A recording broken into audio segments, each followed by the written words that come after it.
Hi, ഞാൻ വൈഷ്മ. ഞാനിവിടെ PGDC course ചെയ്യാണ്. ഞാനിവിടെ കാണിക്കാൻ പോകുന്നത് എക്സലിൽ എങ്ങനെ ഓട്ടോ ഫിറ്റ് ചെയ്യാമെന്നാണ്.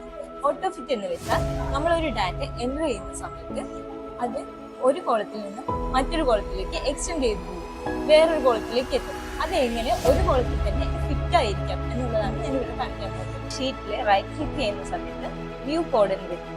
വ്യൂ കോഡിൽ കൊടുക്കുമ്പോൾ ഒരു വിഷ്വൽ ബേസ് ഓൺ ആയി വരും. ഇതില് ഫസ്റ്റ് ഔട്ട് വർക്ക്ഷീറ്റ് സെലക്ട് ചെയ്യാം. വർക്ക്ഷീറ്റ് സെലക്ട് ചെയ്യുന്ന സമയത്ത് കോഡ് എൻ്റർ ചെയ്യാൻ പറ്റും. അവിടെ നമുക്ക് cells dot entire column dot auto fit എന്ന് ടൈപ്പ് ചെയ്ത് കൊടുക്കും. ടൈപ്പ് ചെയ്തതിന് ശേഷം നെക്സ്റ്റ് ഔട്ട്ലേക്ക് ആക്ടിവേറ്റ് സെലക്ട് ചെയ്ത് കൊടുക്കാം. എന്നിട്ട് വിഷ്വൽ ബേസിൽ ക്ലോസ് ചെയ്ത് കൊടുക്കാം. എക്സൽ ഷീറ്റിലേക്ക് നമുക്ക് ഡാറ്റ ടൈപ്പ് ചെയ്ത് കൊടുക്കാം. ഡാറ്റ ടൈപ്പ് ചെയ്ത് കൊടുക്കുമ്പോൾ അത് ഒരു കോളത്തിലേക്ക് മാത്രമായിട്ട് ഫിറ്റ് ആയിരിക്കും.